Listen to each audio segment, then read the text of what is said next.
এই মাদ্রাসা আহলে সুন্নাত ওয়াল জামাতের, ঠিক কিনা বলো?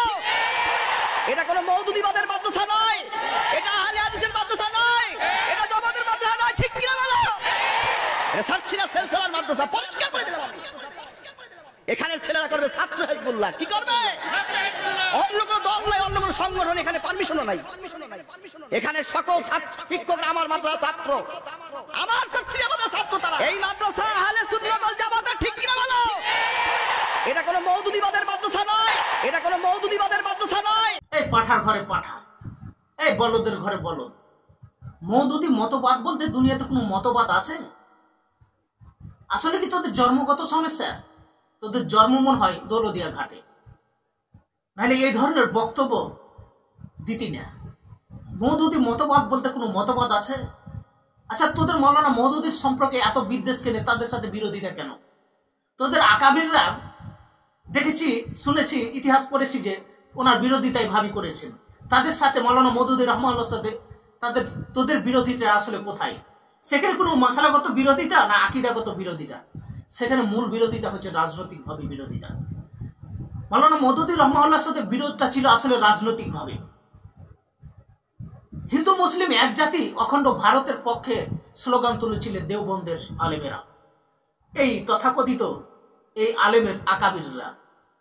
আর সেটার বিরোধিতা করেছিলেন প্রথম মাওলানা মওদুদি রহমাতুল্লাহ। তিনি বলেছিলেন হিন্দু মুসলিম কখনো এক জাতি হতে পারে না।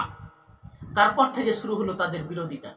মাওলানা মওদুদি রহমাতুল্লাহর বিরুদ্ধে শুরু করে ষড়যন্ত্র, এমনকি কাফের পর্যন্ত ফতোয়া দিয়েছে। অথচ মাওলানা মওদুদি রহমাতুল্লাহ জীবনে অসংখ্য বই লিখেছেন, তার বইয়ে কখনো দেওবন্দের আলেমদেরকে কাফের ফতোয়া বা ফাসেক এ ধরনের কোনো শব্দ চয়ন তিনি করেননি।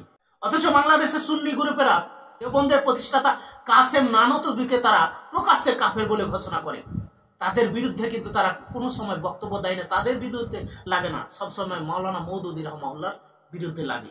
কারণ মাওলানা মওদুদি রহমাতুল্লাহ যে বইগুলা লিখে গেছেন সেগুলা শত শত বছর পরও এই যে বাতিলের বিরুদ্ধে আক্রমণ করবে, সোচ্চার করে তুলবে সাধারণ মানুষকে, আলেম সমাজকে আজ দায়ী করছে। আর এই তথাকথিত আলেমারা শুধুমাত্র মাওলানা মওদুদি রহমাতুল্লাহর বিরোধিতা করে। মওদুদি মতবাদ, মওদুদি মতবাদ বলতে কোনো মতবাদ নাই। আর যারা মওদুদি মতবাদ নিয়ে প্রশ্ন তুলে তাদের জন্মগত সমস্যা আছে, তাদের জন্মের সমস্যা আছে। মাওলানা মওদুদি রহমাতুল্লাহর ভুল থাকতেই পারে, কিন্তু মওদুদি মতবাদ বলতে কোনো মতবাদ পৃথিবীতে নাই। আর তার মাদ্রাসাতে কি যেন একটি সংগঠনের নাম বলল, যে সেই সংগঠন ছাড়া বাকি সংগঠনগুলো সব নিষিদ্ধ। কি যেন সংগঠন? ওই হিজবুল্লাহ। হিজবুল্লাহ ছাড়া বাকি সংগঠনগুলো সেখানে নিষিদ্ধ। তা আসলে তারা হচ্ছে কাপুরুষ।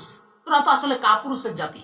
তোর মাদ্রাসায় যদি উন্মুক্ত রাখতো যে মাদ্রাসা স্বাধীন, যে যার সংগঠন করতে পারবে, তবে বুঝতে পারতাম যে আসলে সেখানে হিজবুল্লাহর কয়জন সদস্য, ছাত্রলীগের কয়জন সদস্য, ছাত্র শিবিরের কয়জন সদস্য থাকে এবং ছাত্র দলের কয়জন থাকে। সেই দুঃসাহস তো তাদের বুকে নাই। তার মাদ্রাসায় শুধু হিজবুল্লাহ চলবে, সেটা তার ব্যক্তিগত ব্যাপার। সে তার মাদ্রাসায় হিজবুল্লাহ ছাড়া বাকি সংগঠন নিষিদ্ধ। কথা হচ্ছে কেন বারবার তারা মওদুদি মতবাদ বলে কথা বলে? এদের উদ্দেশ্য কি? এরা সারা জীবন তাদের ওস্তাদেরা, তাদের আকাবির ওস্তাদেরা সেকুলারদের দালালি করে আসছে, আজও তারা সেকুলারদের দালালি করছে। যারা তাদের আকাবির কাসেম নানতুবিকে কাফের ফতোয়া দিচ্ছে, কাফের বলে জানে, তাদের বিরুদ্ধে তারা লেগে থাকে না, খালি মাওলানা মওদুদি রহমাতুল্লাহর বিরুদ্ধে লেগে থাকে। কারণটা কি? কারণটা হচ্ছে এটাই যে মাওলানা মওদুদি রহমাতুল্লাহ লিখিত বইগুলা সেকুলারদের ধ্বংস করে। আর সেকুলাররা এই যে এই আলেম সমাজকে টার্গেট করে, তাদেরকে সাথে নিয়ে, এই আলেমদেরকে নিয়েই মাওলানা মওদুদি রহমাতুল্লাহকে তারা টর্চার করে, জামাত ইসলামকে, ইসলামী আন্দোলনকে টর্চার করার চেষ্টা করে। এই হচ্ছে মূল কারণ।